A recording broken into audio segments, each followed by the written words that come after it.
Hi guys, welcome back to top 10 movies. இன்னைக்கான வீடியோல 2025ல ஃபேண்டசி ஆக்ஷன் கிரைம் த்ரில்லர் படமா ரிலீஸ் ஆன தி ஓல்டு கார்டு படத்தோட இரண்டாவது பாகத்தோட முழு கதை உலகத்தை நாம இன்னைக்கு பார்க்க போறோம். நம்ம நெட்ஃபிளிக்ஸ் மாமா கிட்டயே இந்த ரெண்டாவது பாகமும் தமிழ் டப்பிங்ல அவைலபிளா இருக்கு. இப்போ வரைக்கும் இந்த படத்தோட முதல் பாகத்தை பார்க்காதவங்க டிஸ்கிரிப்ஷன்ல அந்த வீடியோவோட லிங்க் கொடுக்குறேன். முதல்ல அதை பார்த்துட்டு வந்ததுக்கு அப்புறமா இந்த படத்தை பார்க்க ஸ்டார்ட் பண்ணுங்க. அப்படி இல்லைன்னா கதை உங்களுக்கு தெளிவா புரியாது. வழக்கம் போல உங்க வீட்டு பிள்ளைய நினைச்சு வீடியோக்கு லைக் பண்ணிட்டு இப்பதான் நம்ம சேனலுக்கு புதுசா வந்திருக்கீங்கன்னா சப்ஸ்கிரைப் பண்ணிட்டு பக்கத்துல இருக்க பெல் பட்டனையும் ஆன்ல வச்சுக்கோங்க. அப்பதான் அடுத்தடுத்த வீடியோக்குள்ள அப்லோட் பண்ணும்போது டக்குன்னு நோட்டிபிகேஷன் உங்க செல்லுக்கு வரும். இன்னைக்கான விடுகதையில வானிலே பறக்கும் பறவை, ஊரையே சுமக்கும் பறவை, அது என்ன? ரொம்ப ரொம்ப ஈஸியான பதில் தான். பார்க்கலாம் எத்தனை பேரு சரியான பதில சொல்றீங்கன்னு. சரி, இப்ப அப்படியே கதைக்குள்ள போலாமா?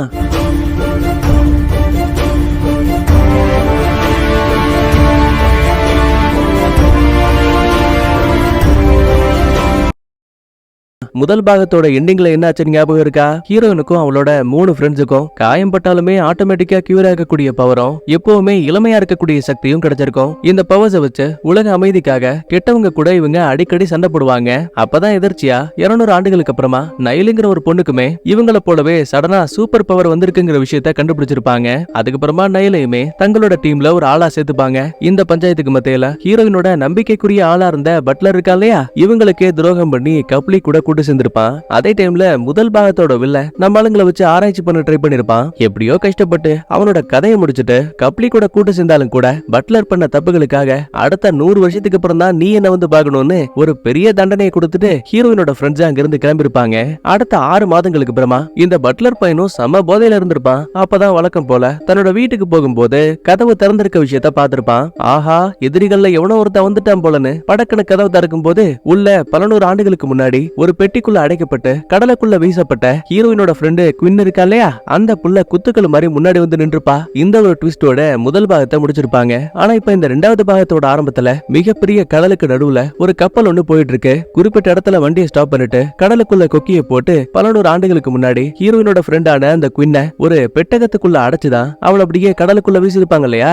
இப்ப அதே பெட்டகத்தை கடலுக்கு அடியில இருந்து ஒரு சில கும்பல் அப்படியே வெளியில எடுக்கிறானுங்க. எப்படியாச்சும் அந்த பெட்டியை திறந்தாகணும்னு ஒலி சுத்திகளை பயன்படுத்தி டம்முன்னு அடிக்கிறானுங்க. உண்மையை சொல்லணும்னா எதிர்ச்சியாலாம் இந்த பெட்டியை இந்த பயபுள்ளைங்க கண்டுபிடிக்கல. ஏதோ ஒரு இன்டென்ஷனோட டெய்ஸிங்கிற ஒரு பொண்ணோட கைடன்ஸ் மூலமா தான் இவங்க இந்த பெட்டியவே கண்டுபிடிச்சிருக்காங்க. ஆனா இந்த டெய்ஸி யாருங்கிறது தெளிவா தெரியல. அதுக்கப்புறமா அந்த சிலைக்கு மேல இருக்க முகப்பகுதி இருக்கு இல்லையா, அதை மட்டும் டக்குன்னு கலட்டி எடுக்கும் போது கிட்டத்தட்ட 500 ஆண்டுகளுக்கு முன்னாடி கடலுக்குள்ள வீசப்பட்ட குயின் இருக்கா இல்லையா, அந்த பயபுள்ள இன்னும் உயிரோட இருக்கா. காப்பாத்துங்க காப்பாத்துங்கன்னு கதறா. இந்த இடத்துல மங்களகரமா டைட்டில போட்டு படமும் ஆரம்பிக்குது. இப்ப சீன் அப்படியே குரோவாத்தியான்னு சொல்லப்படக்கூடிய ஒரு சின்ன தீவுக்கு போகுது. கேடி பொண்ணு ஒரு பக்கத்துல போட்டு ஓட்டக்கூடிய சாக்குல அங்க இருக்கக்கூடிய ஒரு பெரிய பங்களாவை நோட்ட விட்டுட்டு இருக்கா. இன்னொரு பக்கத்துல நம்ம ஹீரோயின் கப்லி அப்புறம் மைக்கேல், நிக்கி இவங்க எல்லாருமே அந்த பங்களாவுக்கு பக்கத்துல காட்டை சுத்தி போயிட்டு இருக்காங்க. சரி, எதுக்குடா இங்க வந்தாங்கன்னு பார்த்தா இவங்க தான் உலக அமைதிக்காக கெட்டவங்க எல்லாரையும் கொல்லக்கூடிய ஆளாச்சே. இப்ப அதே மாதிரியே இந்த பங்களாக்குள்ள கான் அப்படின்னு ஒரு பெரிய கிரிமினல் இருக்கான். ஆக்சுவலா இப்ப அவங்கிட்ட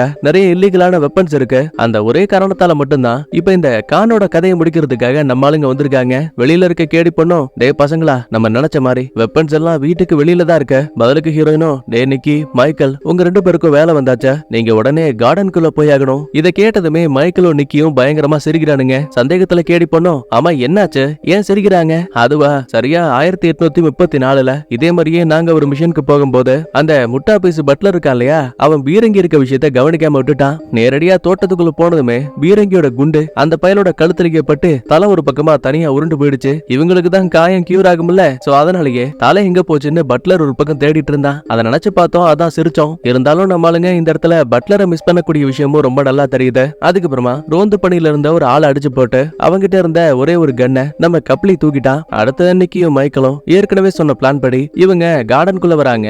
அங்க வேலையில இருக்க ஒரு அடியால் கூட சண்டை போடும் போது தெரியாதனமா நிக்கியோட கட்ட விரல் இருக்கு இல்லையா, அத அந்த பயபுள்ள துண்டை வெட்டிட்டான். இருந்தாலும் அந்த விரலை திரும்ப தான் உடம்போட வைக்கும் போது அது அப்படியே ரொம்ப நார்மலா கியூர் ஆயிடுது. அதுக்கப்புறமா மத்த கிரிமினல்ஸ டைவர்ட் பண்ணலான்னு நிக்கியும் மைக்கேலும் ஆளுக்கு ஒரு சொகுசு கார் எடுத்துக்கிட்டு மின்னல் வேகத்துல அங்கிருந்து கிளம்புறானுங்க. இத பார்த்து அந்த அடியாளுங்க சும்மா இருப்பானுங்களா?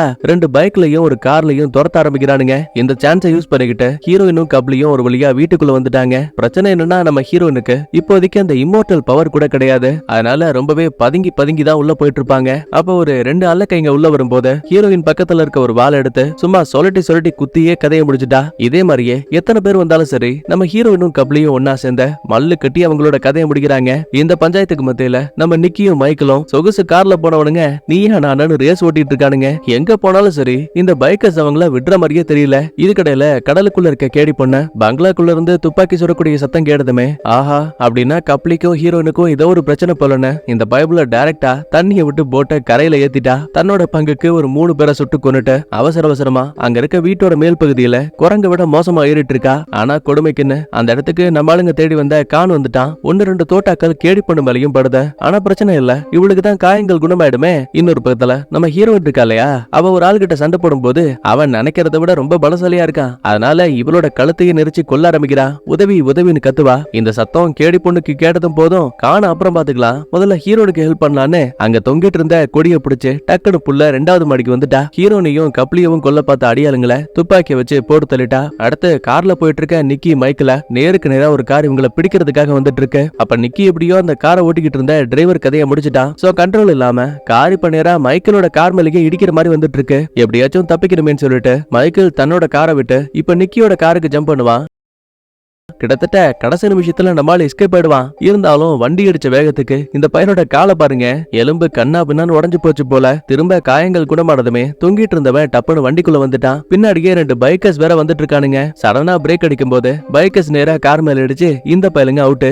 அப்பாடா இதுக்கப்புறம் நம்மள தொல்லை பண்றதுக்கு எவனும் கிடையாதுன்னு சொல்லிட்டு திரும்ப பங்களாவை நோக்கி கிளம்பும் போது எதிர்பார்க்காத நேரத்துல கிரிமினல்ஸோட கார் குறுக்க வந்ததால நேருக்கு நேரா வண்டி அடிச்ச நிக்கியும் மைக்கேலும் காரோட சேர்த்து அங்க இருக்க கடலுக்குள்ள விழுந்துருவாங்க. சரி இவங்களுக்கு உயிர் பிழைக்கிறதுக்கான வாய்ப்பு இருக்கு. ஆனா பாவம் அந்த கிரிமினல்ஸ் இருக்கானுங்களே காருக்குள்ளேயே கைமா போயிட்டானுங்க. அடுத்த பங்களாக்குள்ள இருக்க ஹீரோனுக்கு என்னாச்சுன்னு பாக்கும்போது ஒரு வழியா சின்ன சின்ன வாண்டு கிரிமினல்ஸ் எல்லாம் போட்டு தள்ளிட்டு கடைசியில அந்த காணு பையனையும் பாத்துட்டாங்க. தனியாலாம் நம்ம ஆளுங்க 3 பேரையும் சுட பாப்பா. இருந்தாலும் வேலை கேட்கல. ஹீரோனும் கப்லியும் அந்த காணை சுட்டு கொன்னுட்டாங்க. வந்த வேலையை முடிச்சுட்டு நம்ம ஆளுங்க திரும்ப போகும்போது கப்லிய பாருங்களேன், ஆண்டி நீ கவலைப்பட தேவையில்லை, என்னோட டீமுக்கு நான் இன்ஃபார்ம் பண்ணிட்டேன். இன்னும் கொஞ்ச நேரத்துல சிஐ இங்க வந்துருவாங்க.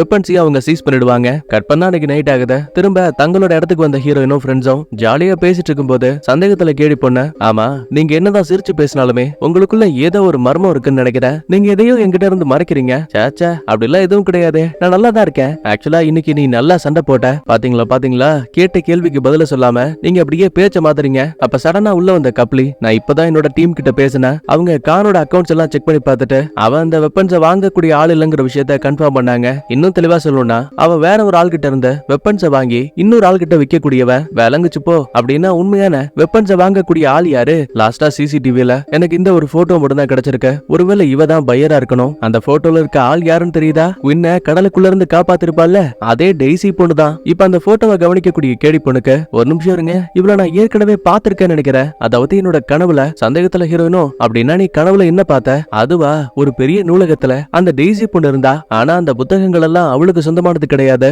ஏதோ ஒரு காரணத்தால அந்த நூலகத்தோட ஓனரையே போட்டு தள்ளிட்டு குறிப்பிட்ட ஒரு சில புத்தகங்களை மட்டும் எடுத்துட்டு அந்த லேடி அந்த இடத்தை விட்டு கிளம்பிட்டா. எனக்கு இது மட்டும் தான் கனவா வந்துச்சு, மத்தபடி எதுவும் எனக்கு தெரியாத. சரி பரவாயில்ல விடு, நான் என் டீமை வச்சு விசாரிச்சு பாக்குறேன்னு கப்லி அந்த இடத்தை விட்டு கிளம்பிடுவான். கட் பண்ண அடுத்த சீன்ல பாரிஸ்ல இருக்க நம்ம பட்லரை காட்டுறாங்க.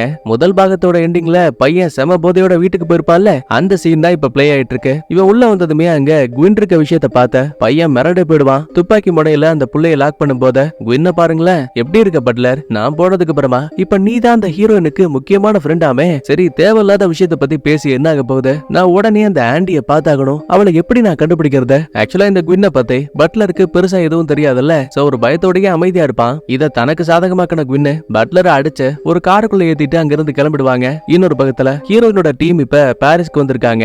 அப்பதான் ஹீரோயினோ டே நிக்கி மைக்கேல் அப்புறம் கேடி பொண்ண, நீங்க எல்லாருமே நான் திரும்ப வர வரைக்கும் வெவ்வேறு இடங்கள்ல பிரிஞ்சு மறைஞ்சிருங்க, நானே உங்களுக்கு கால் பண்றேன். அப்பதான் சந்தேகத்துல கப்லி, ஆமா இப்ப நீ எங்க போற?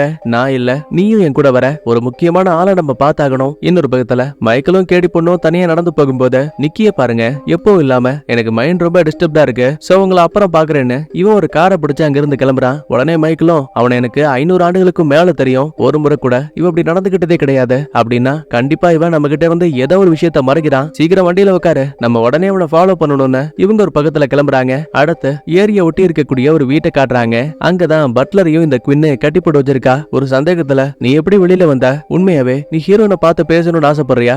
ஆமா, பின்ன பேச வேண்டிய விஷயங்கள் நிறைய இருக்குல்ல. 500 ஆண்டுகளுக்கும் மேல என்ன அந்த கடல் மட்டத்துல ஆண்டி அப்படியே தனியா விட்டுட்டு போயிட்டா. உனக்கு ஒரு விஷயம் தெரியுமா, ஒவ்வொரு முறையுமே தண்ணிக்குள்ள நான் மூழ்கி இறந்து எனக்கு திரும்ப உயிர் கிடைக்கும், அந்த ஒரு நிமிஷங்கள் மட்டும் ஆண்டி என்ன காப்பாத்த வருவா, எனக்காக என் ஃப்ரெண்ட் இருக்கான்னு ஒரு முட்டாள்தனமான நம்பிக்கையோட இருந்த. ஆனா அது எல்லாமே வீணா போயிடுச்சு. ஒரு முறை கூட அவ என்ன பத்தி யோசிச்சதே கிடையாதுல்ல. இல்ல குவின், நீ தப்பா புரிஞ்சிட்டு இருக்க. நீ கடலுக்கடியில எப்படி மாட்டி நரக வேதனை அனுபவிச்சியோ அதே மாதிரியே அவளும் வாழ்ந்துகிட்டே நரகத்தை அனுபவிச்சா. சொல்ல போனா கடலுக்குள்ள பல ஆண்டுகளா உன்னை தேடி அலைஞ்சா. ஒரு கட்டத்துக்கு மேல கண்டுபிடிக்க முடியலன்னு சொல்லிட்டு அவ தன்னோட தோல்வியை ஒத்துக்கிட்டா. இன்னும் சொல்ல போனா உன்னை பத்தி பேசாத நாளே கிடையாது. இது கேட்டதுமே எமோஷனலா இந்த குவின்னுமே ஒரு மாதிரி ஃபீல் ஆயிடுவா. அதுக்கப்புறமா பட்லரோட கை விலங்குகளையும் அவுத்து விட்டுருவா. கட் பண்ண அடுத்த பாரிஸ்ல இருக்கக்கூடிய நிக்கி பட்லர் தங்கி இருக்கக்கூடிய அந்த வீட்டை நோக்கி நடந்து போயிட்டு இருக்கான். அப்ப கரெக்டா மைக்கேலும் கேடி பொண்ணு உள்ள வராங்க. டேய், என்னடா இது? ஓஹோ, நீ இந்த பட்லரை பாக்குறதுக்காக தான் எங்களை டைவர்ட் பண்ணிட்டு போய் சொல்லிட்டு இங்க வரைக்கும் வந்தியா?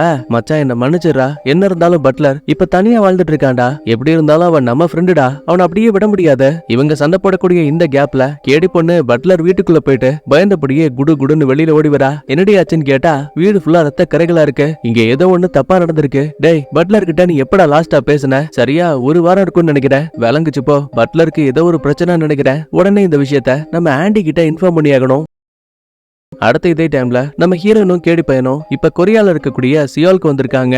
ஏமா, நானும் உங்ககிட்ட கேட்டுக்கிட்டே இருக்கேன், நம்ம இப்ப வரைக்கும் எங்க போறோம், யார பாக்க போறோம்னு எதையும் நீ என்கிட்ட சொல்ல மாட்டேங்கிற. இந்த பாரு, அது என்னோட முன்னாள் ஃப்ரெண்டுப்பா, அவனுக்கு உன்னை பத்தி எதுவும் தெரியாதுல்ல. நீ வெளியிலேயே வெயிட் பண்ணு, நான் போய் பேசிட்டு அதுக்கப்புறமா உன்னை உள்ள கூப்பிடுறேன். அதுக்கப்புறமா தனியா வந்த ஹீரோயினும் ஒரு வீட்டோட கதவை தட்டுறாங்க. கதவை திறக்கக்கூடிய ஆளோட பேரு துவா. பரவாயில்லையே, இத்தனை வருஷங்களுக்கு அப்புறமா நீ என்ன தேடி வந்திருக்க? ஏய், கழுத்துல இருக்கக்கூடியது அந்த குயின் உனக்கு கொடுத்துட்டு போன நெக்லஸ் தானே? இப்ப நீ அவளை நினைச்சு பாக்குறியா? ஆமா, இருந்தாலும் நான் இங்க வந்தது வேற ஒரு காரணத்துக்காக. உன்னையும் என்னையும் போலவே சூப்பர் பவர்ஸோட இப்ப நம்ம டீம்ல நிறைய பேர் இருக்காங்க. அதுல ஒருத்தியான நைல பத்தி உனக்கு கனவு வந்துச்சா?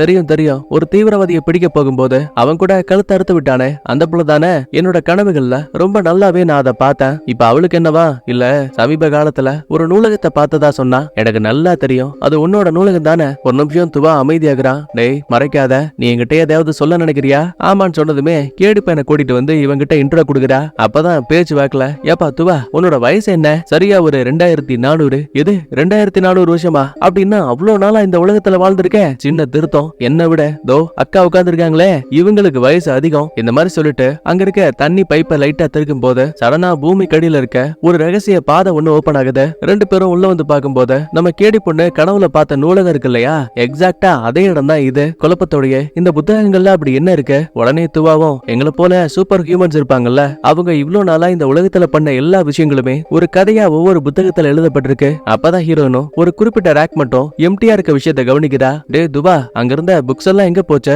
மன்னிச்சிருங்க, அது ஒரு லேடி வந்து எடுத்துட்டு போயிட்டாங்க. ஓ, புரிஞ்சு போச்சு. அப்படின்னா கேடி பொண்ண கனவுல பார்த்தாலே டெய்ஸி அந்த பொண்ணா? கண்டிப்பா அவ இவ்வளவு தூரத்துக்கு வந்திருக்கா அப்படின்னா அவ ஒரு சாதாரண ஆளா இருக்க முடியாது. அவளுக்கும் நம்மள போலவே இம்மோர்டல் பவர்ஸ் இருக்கா. ஆமா, சொல்ல போனா அவதான் நம்ம எல்லாருக்குமே மூத்தவ. முதல்ல அவளுக்கு தான் இம்மோர்டல் பவர்ஸும் கிடைச்சது. கடுப்பான கேடி பையனும், இல்ல இல்ல, நீங்க தப்பா சொல்றீங்க, இங்க இருக்க ஆண்டி தான் முதல்ல உருவான இம்மோர்டல். அட ஏங்க நீங்க வேற, இந்த ஆண்டிக்கெல்லாம் முன்னாடியே அந்த டெய்ஸி உருவாயிட்டா. அவ எடுத்துட்டு போன புத்தகங்கள் எல்லாமே நிக்கி, மைக்கேல், நைல், பட்லர், அப்புறம் நீனு உங்களை பத்தி எழுதின புக்ஸ தான் அவ கொண்டு போயிருக்கா. எனக்கு என்னமோ அவ உங்க எல்லாரையும் ஏதோ ஒண்ணு பண்ண பாக்குறான்னு நினைக்கிறேன். ஆக்சுவலா குயின்ன ஒரு பெட்டகத்துக்குள்ள லாக் பண்ணி அவளை கடலுக்குள்ள கொண்டு போன அதே டைம்ல நடந்த எல்லாத்தையும் அந்த இடத்துல இருந்த டெய்ஸியும் பார்த்துட்டு தான் இருந்தா. இந்த பாலா போன மக்களுக்காக உதவி பண்ண நினைச்ச உன்னையும் அந்த குயின்னையும் சூனியக்காரன்னு மக்கள் தப்பான முடிவெடுத்த அவ்வளவு பெரிய தண்டனையை கொடுத்த விஷயத்த அவங்களால ஏத்துக்கவே முடியல. சொல்ல போனா அன்னைக்குதான் நான் டெய்ஸிய கடைசியா பார்த்தேன். உண்மையை சொல்ல போனா குயின்ன கடலுக்குள்ள வீசினதுக்கு அப்புறமா நம்ம ஹீரோயின் இருக்கா இல்லையா, அவளை அந்த பாலா போன மக்கள் கிட்ட இருந்து காப்பாத்தின ஆளே இந்த துவா தான். கட் பண்ணா அடுத்த சீன்லயே நம்ம ஹீரோயின் துவா அப்புறம் நம்ம கேடி பையன மொத்த பேருமே இத்தாலியில இருக்க ஒரு வீட்டுக்கு வராங்க. இங்கதான் மைக்கேல், நிக்கி, அப்புறம் நம்ம கேடி பொண்ணு இருக்காங்க. நம்ம ஆளுங்க துவாவை பார்த்ததும் போதும், யார் அந்த புது ஆளு? கவலைப்படாதீங்க, அவரும் நம்மள போலதான் ஒரு இம்மோர்டல். எது நம்மள போல இன்னொரு ஆளா? அடி பாவி ஆண்டி, ஏன் இத பத்தி எங்க கிட்ட முன்னாடியே சொல்லல? மன்னிச்சிருங்கப்பா, எல்லாத்துக்குமே ஒரு சில காரணங்கள் இருக்கு. அப்பதான் கேடி பண்ணோம், இந்த நிக்கி இருக்கானே, அவன் மறைமுகமா பட்லர் கிட்ட இவ்ளோ நாளா பேசிட்டு இருந்திருக்கான். பிரச்சனை என்னன்னா, இன்னைக்கு அவன் யதார்த்தமா பேச போகும்போது நாங்க அவனை ஃபாலோ பண்ணிட்டு போனோம். ஆனா வீட்ல பட்லர் இல்ல. அறை ஃபுல்லாவே ரத்த கரைகளா இருந்தது. எங்களுக்கு பயமா இருக்கு, ஒருவேளை பட்லரை யாராவது ஏதாவது பண்ணிருப்பாங்களோ. அடச்சே, பட்லர் எங்க இருக்கான், இப்ப அவனை யார் தூக்கிட்டு போனாங்கன்னு எதுவுமே தெரியாம குழப்பத்துல இருக்கும்போது சடனா நிக்கிக்கு ஒரு கால் வருது. அட்டன் பண்ணா பட்லர் தான் பேசுறான். உடனே ஒரு கார் எடுத்துக்கிட்டு நிக்கியும் மைக்கேலும் போகும்போது பொட்டல் காட்டுக்கு நடுவுல சேர போட்டு உட்கார்ந்திருக்கான். டே கூட்டாளிங்களா, ஒரு பெரிய பஞ்சாயத்து. நான் உடனே ஹீரோயினை பார்த்தாகணும்னு இந்த இடத்த விட்டு திரும்ப நேரா வீட்டுக்கு வந்துட்டானுங்க. ஆண்டி, உங்ககிட்ட ஒரு முக்கியமான விஷயத்த பத்தி பேசியாகணும். என்ன, உனக்கு 100 வருஷம் எங்க கிட்ட பேசாத பழகாதன்னு சொன்ன தண்டனைய நாங்க அதை கேன்சல் பண்ணணுமா? பிரச்சனை அதை பத்தி கிடையாது. 500 ஆண்டுகளுக்கு முன்னாடி உன்னோட ஃப்ரெண்டான குயின் இருக்கால, அவ இப்படியோ வெளியில வந்துட்டா. இதை கேட்டதுமே ஹீரோயினுக்கு ரொம்ப ரொம்ப ஷாக்கா இருக்கு. ஏன்னா ஒவ்வொரு நிமிஷமும் ஒவ்வொரு நொடியும் இவன் அந்த குயினை பத்தி நினைக்காத நாளே கிடையாது. அதுக்கப்புறமா கையில ஒரு துண்டு சீட்டை கொடுக்கும் போது இவ்வளவு அதை பிரிச்சு படிக்கிறா. ரொம்பவே பழமையான மொழியில இந்த மாதிரி நீயும் நானும் ரெகுலரா சந்திக்கக்கூடிய இடத்துல என்ன வந்து பாருன்னு எழுதிருக்கு. ஒரு ஆர்வத்துல நான் போய் குயினை பாத்துட்டு வரேன்னு ஹீரோயின் மட்டும் தனியா கிளம்புவாங்க. ஆனா இதுல நம்ம கேடி பொண்ணுக்கு விருப்பம் இல்ல. தலைவி, அவசரப்பட்டு முடிவெடுக்காதீங்க. கடந்த 500 ஆண்டுகளா குயின் ஒரு பெட்டிக்குள்ள கடலுக்கடியில மாட்டி இருந்திருக்காங்க. இப்ப வெளியில வந்துட்டு உங்களை பாக்கணும்னு சொல்றாங்கன்னா ஏதோ ஒண்ணு தப்பா இருக்கு. ஒருவேளை நீங்க அவளை காப்பாத்தலங்கிற கோவத்துல கூட உங்களை ஏதாவது பண்ணிட்டா என்ன பண்றது? என்ன ஆனாலும் சரி, நான் உங்க கூட வந்தே தீருவேன். சரி, நீ இப்ப இவங்க ஒரு பக்கத்துல கார் எடுத்துக்கிட்டு கிளம்புறாங்க. அப்பதான் சடனா ஹீரோனுக்கு ஒரு பிளாஷ்பேக். நம்ம குயின் இருக்கா இல்லையா, அவளை பெட்டியில அடைச்சு கடலுக்குள்ள தூக்கி போட்டதுக்கு அப்புறமா தன்னோட தோழியை இந்த மாதிரி எல்லாம் பண்ணிட்டாங்களேன்னு அந்த ஒரு அளவுக்கு அதிகமான கோவத்தாலேயே எந்த மக்கள் குயினை தண்டிச்சாங்களோ அதே மக்களை பாரபட்சம் இல்லாம கொல்ல ஆரம்பிச்சிருக்கா. உண்மையை சொல்ல போனா ஒருத்திக்காக ஒரு ஊரையே எரிச்சிருக்கா. பிளாஷ்பேக் கட் ஆகும் போது நம்ம ஹீரோயின் இப்ப ஒரு பாத்ரூம்குள்ள இருக்காங்க. அப்ப உள்ள வந்த கேடி பொண்ணு, என்னாச்சு, ஏன் ரொம்ப பதட்டமா இருக்கீங்க? இல்ல 500 ஆண்டுகளுக்கு அப்புறமா நான் குயினை பார்க்க போறேன்ல, ஒருவேளை அவளுக்கு என்ன அடையாளம் தெரியாமையோ இல்லனா எனக்கு அவள் அடையாளம் தெரியாமையோ போனா என்ன பண்றது? அப்படிலாம் எதுவும் நடக்காது. உங்களுக்குள்ள உண்மையான அன்பு இருக்கு, கண்டிப்பா அது உங்களை சேர்த்து வைக்கும். சரி, இன்னும் ஒரு தைரியத்தோட கார் எடுத்துக்கிட்டு குயின் சொன்னா அந்த லொகேஷனுக்கு வந்துட்டாங்க.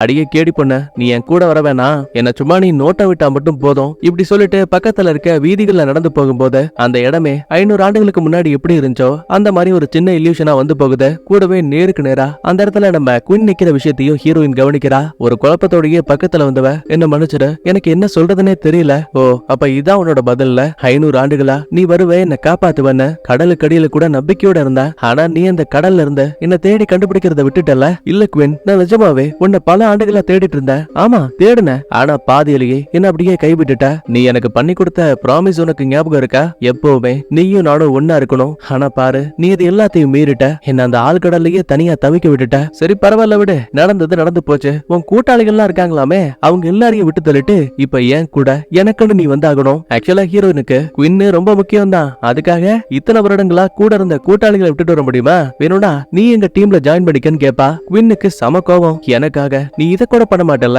இனிமே என் மூஞ்சிலேயே முழிக்காதன்னு சொல்லிட்டு கோவத்துல குயின் அங்க இருந்து கிளம்ப ஆரம்பிக்கிறா. பின்னாடியே ஹீரோயின் ஃபாலோ பண்ண இவங்கள நம்ம கேடி பொண்ணு ஃபாலோ பண்ணிட்டு இருக்கா. அப்பதான் எதிர்ச்சியா ஒரு சந்தைக்குள்ள இருந்து ஒரு லேடி நடந்து போயிட்டு இருக்காங்க.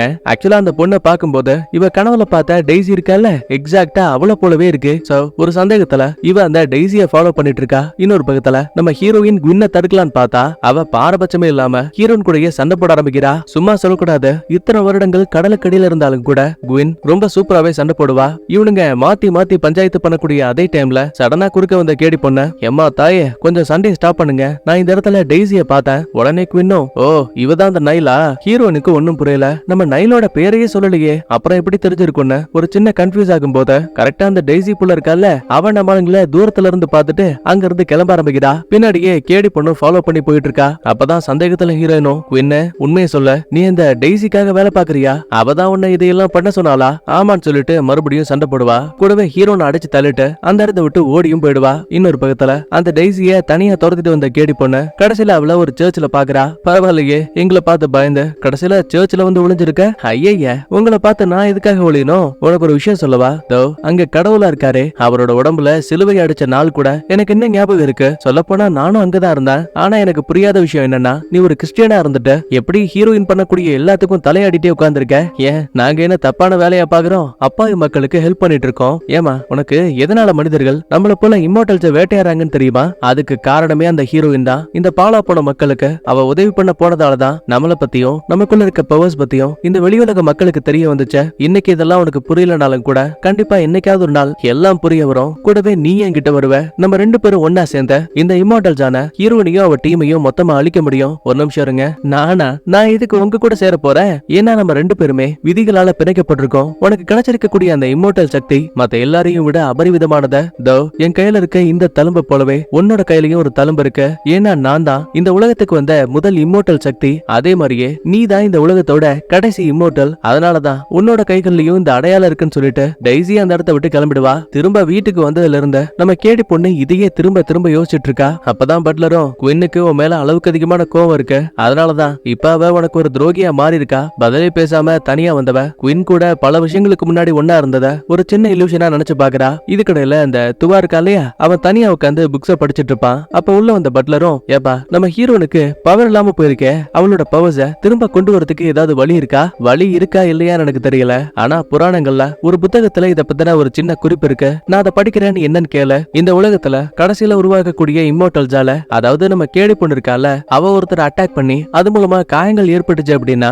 இம்மோர்டல்ஸா இருக்கவங்க சாதாரண மனுஷங்களா மாறி போயிடுவாங்க. கொஞ்சம் நல்லா யோசிச்சு சொல்லு. எப்பவாச்சும் கேடி பொண்ணுகிட்ட நம்ம ஹீரோயின் அடி வாங்கியிருக்காங்களா? டே துபா, இப்பதான்டா ஞாபகம் வருது. முதல் முறையா ஹீரோயின் நைல கொண்டு வரும்போது அவ கத்திய வச்சு ஆண்டியோட தோள்பட்டையிலேயே குத்திட்டா. ஒருவேளை அதனாலதான் அவளோட பவர்ஸ் போயிருக்குமோ? எனக்கு அது உண்மையான்னு தெரியல. ஆனா புத்தகத்துல அப்படிதான் போட்டிருக்கு. இதுல இன்னொரு விஷயமும் இருக்கு. என்னதான் கேடி பொண்ணால காயம்பட்டவங்களுக்கு அந்த இம்மோர்டல்ஸ்க்கான பவர் போனாலும் கூட தங்களுக்குள்ள இருக்க அந்த இம்மோர்டல் பவர்ஸ இன்னொரு ஆளுக்கு மனசார கொடுத்தாங்க அப்படின்னா சாதாரண மனுஷன் கூட ஒரு இம்மோர்டல் ஆக முடியும். இப்ப பட்லர் என்ன யோசிச்சான்னு தெரியல. சரி, இந்த விஷயம் உனக்கும் எனக்கு மட்டும் தெரிஞ்சதா இருக்கட்டும், மத்தபடி யாருக்கிட்டையும் சொல்லிடாத. இன்னொரு பக்கத்துல அந்த வில்லியான டெய்ஸி இப்ப குவின்ன பார்த்து, என்ன மறுபடியும் அந்த ஹீரோயின் உன் கூட வரமாட்டேன்னு சொல்லிட்டாளா? நான் தான் உன்கிட்ட சொன்னனே அவளுக்கு நீ முக்கியம் கிடையாது. ஆனா கவலைப்படாத, நீயும் நானும் ஒண்ணு சேர்ந்து கண்டிப்பா அந்த ஹீரோனிக்கும் அவ டீமையும் மொத்தமா அழிக்க முடியும்னு ஏதோ பேசிட்டு இருக்கா.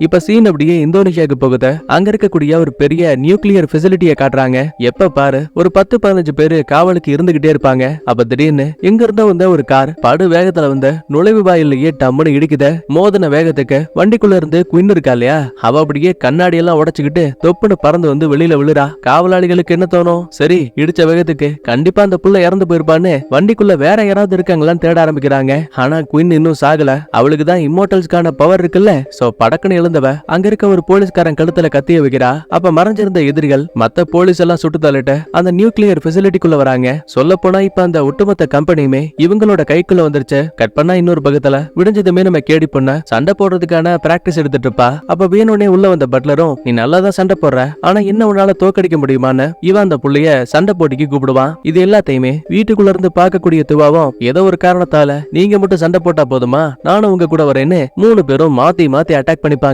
அப்ப எதிர்ச்சியா துவா மேல ஹீரோயின் கத்திய வீசும் போது அப்ப இந்த பட்லரை பாருங்க வேணும்னே உள்ள போந்து அவனுக்கு விழ வேண்டிய காயத்தை இவன் வாங்கிப்பான். உடனே துவா பட்லரை தனியா கூப்பிட்டு, டேய் நீ என்ன லூசா, புத்தகத்துல நான் சொன்ன விஷயங்களை உண்மை நினைச்சிட்டு நீ பாட்டுக்கு கேடி பொண்ணு கூட சண்டை போட்டுட்டு இருக்க? துவா நீயே பாரு, என் கையில காயங்கள் ஏற்பட்டிருக்கு, ஆனா அந்த காயம் இன்னும் குணமாகல. அப்படின்னா புக்ல இருந்த எல்லாம் உண்மைதான் நினைக்கிறேன். நான் மனசார முடிவெடுத்துட்டேன். என்னோட பவர்ஸ நான் ஹீரோயினுக்கு கொடுக்க விரும்புறேன். ஆனா தயவு செஞ்சு எனக்குள்ள இருந்த பவர்ஸ் போன விஷயத்த ஹீரோயின் கிட்ட மட்டும் சொல்லிடாத. பதிலுக்கு இவனும் சரின்னு சம்மதிக்கிறான். சந்தேகம் வராத மாதிரி ஏற்பட்ட காயத்துக்கு கட்ட போட்டுட்டு சட்டையை வச்சு அதை வெளியில தெரியாத மாதிரியும் கவர் பண்ணிப்பான். நேரம் போக நைட் ஆகுது. அப்பதான் கப்லி உள்ள போந்த, என்னோட FBI டீம் கிட்ட இருந்த எனக்கு ஒரு மெசேஜ் வந்திருக்கு. இந்தோனேஷியால இருக்க ஒரு நியூக்ளியர் ஃபெசிலிட்டிய நேத்து நைட்டு டெய்ஸிக்கு கீழே வேலை பார்க்கக்கூடிய குயினும் அவளோட ஆளுங்களும் அட்டாக் பண்ணிருக்காங்க. அப்ப கிடைச்ச கடைசி வீடியோ தான் இது எல்லாமே. என்னோட கணிப்பு சரியா இருந்தா அந்த குயினை நியூக்ளியரை வெடிக்க வச்ச ஒட்டுமொத்த இந்தோனேஷிய மக்களையும் கொல்ல பாக்குறான்னு நினைக்கிறேன். பிரச்சனை அது மட்டும் கிடையாது, அந்த நியூக்ளியரோட மைய பகுதியில துப்பாக்கிகளை பயன்படுத்த முடியாத.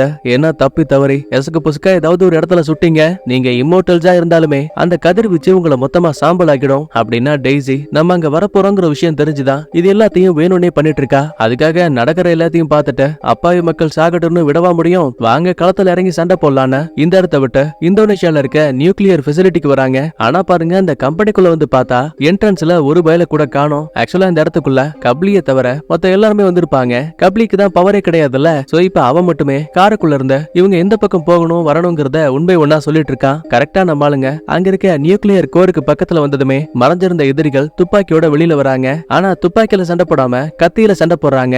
ஏன்னா தோட்டாக்களால இந்த இடம் வெடிக்கிறதுக்கான வாய்ப்பு அதிகம். நினைக்கிறத விட சண்டை சும்மா படு பயங்கரமா போயிட்டு இருக்கு. இங்க பஞ்சாயத்து பண்ணக்கூடிய அதே டைம்ல நம்ம துவா, நிக்கி அப்புறம் மைக்கேல் இந்த 3 பேரும் மட்டும் கண்ட்ரோல் ரூமுக்கு போயிட்டு இருப்பாங்க. ஏன்னா இந்த நியூக்ளியர் ஃபெசிலிட்டிய அந்த டெய்ஸி ஹேக் பண்ணி வச்சிருக்கா போல. சோ அதை சரி பண்றதுக்காக தான் கண்ட்ரோல் ரூமுக்கு போறாங்க. இந்த பக்கத்துல என்னடான்னா நம்ம ஹீரோயின் இருக்கா இல்லையா, அவளை ஒரு 2-3 பேரு ஷாக்க வச்சு டார்ச்சர் பண்ணிட்டு இருக்கானுங்க. தடுக்க வந்த கேடி பொண்ணு அவளையும் சும்மா விடல. துப்பாக்கிய வச்சு சுட்டதும் போதும் அவ்வளவு உயரத்துல இருந்து தொப்புன்னு பைப்ஸ் எல்லாம் உடைச்சுக்கிட்டு கீழே விழுந்துருவா. அடுத்து காருக்குள்ள இருக்க நம்ம கப்லி இருக்கான்ல, இப்ப அவனுக்கு முன்னாடி ஒரு சில எதிரிகள் வர மாதிரி தெரியுது. பயந்து போனவன் வண்டியை விட்டு இறங்கி துப்பாக்கி வச்சு முதல் ஆளை சுட்டு கொன்னுட்டான். ஆனா இன்னும் 2 பேரு கப்லிய அட்டாக் பண்ற மாதிரி தெரியுது. கடைசியில துப்பாக்கி சுடக்கூடிய சத்தம் மட்டும் தான் கேக்குதே தவிர இந்த இடத்துல கப்லி உயிரோட இருக்காரா இறந்துட்டாராங்கிற எதையும் தெளிவா காட்டல. இதுக்கிடையில நிக்கி, மைக்கேல் அப்புறம் அந்த துவா இவங்க 3 பேருமே கண்ட்ரோல் ரூமுக்கு வந்திருப்பாங்கல்ல. அப்ப சடனா உள்ள வந்ததுக்கான பாதையும் வெளியில போறதுக்கான பாதையும் மொத்தமா லாக் ஆகுது. கூடவே லிக்விட் நைட்ரஜன் இருக்குல்ல, சோ அந்த கேஸ வச்சு 3 பேரையும் அந்த வெள்ளி உரைய வச்சு தான் ஆட்கள் மூலமா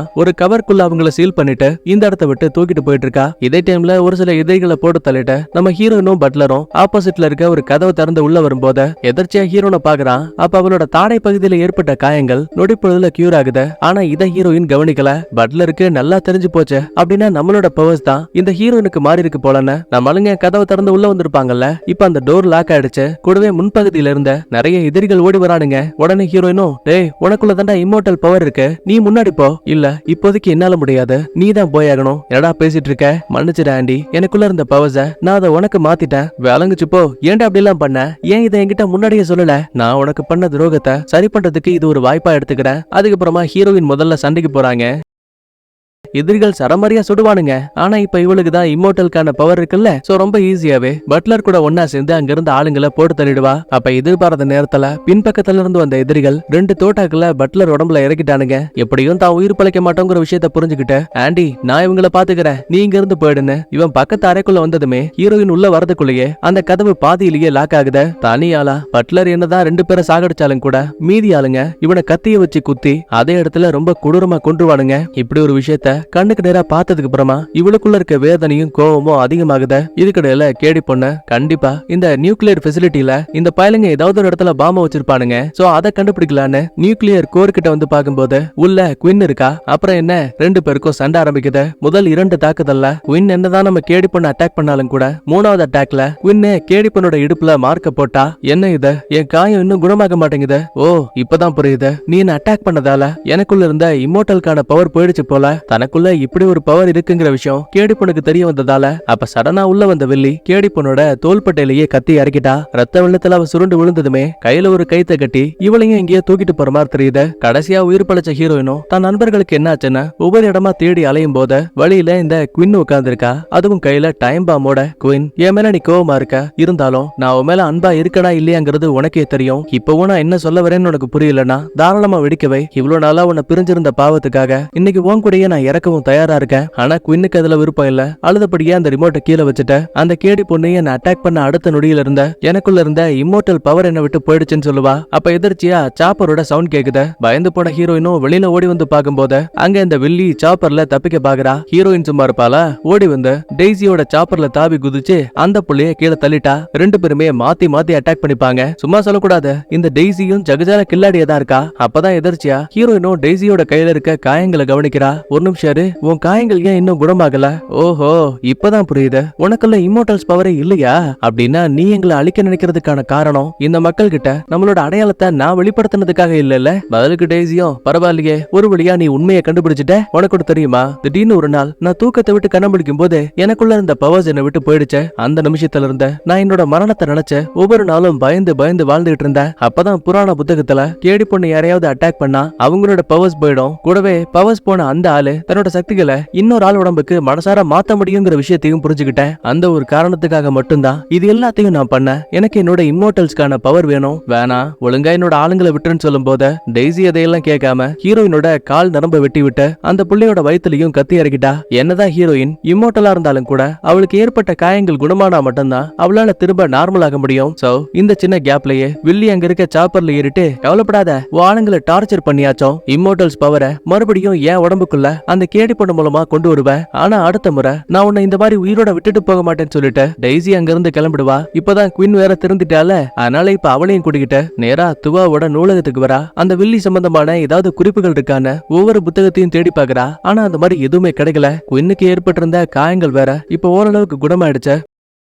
ஒரே இடத்துல உட்காந்துட்டு இருந்தா வேலைக்கு ஆகாது. அந்த வில்லிய தேடி நம்மளே போலான்னு ஹீரோயினும் கேடி பண்ணும் வெப்பன்ஸ் தூக்கிட்டு இங்க இருந்து கிளம்புற மாதிரி காட்டி அப்படியே அந்த இடத்துல இந்த 2வது பாகத்தையும் முடிக்கிறாங்க. இந்த பாருங்க, 3வது பாகம் எப்ப வருதுங்கிறதெல்லாம் எனக்கு தெரியாது. ஆனா வந்துச்சுன்னா கண்டிப்பா நான் அதை எக்ஸ்பிளனேஷன் பண்ணுவேன். சரி, ஓகே. வீடியோ பிடிச்சிருந்தா லைக் பண்ணுங்க, உங்க ஃப்ரெண்ட்ஸ் அண்ட் ஃபேமிலிக்கு ஷேர் பண்ணுங்க. நான் உங்களை அடுத்த வீடியோல பாக்குறேன். பாய், தேங்க்யூ, லவ் யூ ஆல்.